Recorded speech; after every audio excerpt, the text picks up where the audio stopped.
Hi friends नमस्कार। आज हूँ गुरुवार माँ बाटे गले पूजा कम मत दे गले रोसे दायित्व या शुणी मु पड़ी गली टेंशन रे एपटे आम गैस सरी जाइए सेकेंड गैस भी एत कटिया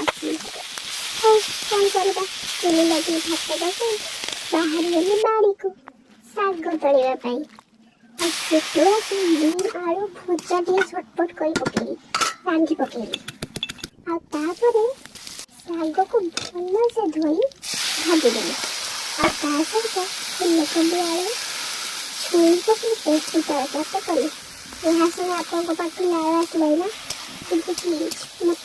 छड़ा किसी आसे सब रांधिकी रेडी करदेली बाबा को ऑफिस जावाई खाଇବା देदेली आई सब कम मो हाथ को मु जाले फुटका करदेली। देख सांग मैंने छोट भूल सपोर्ट करने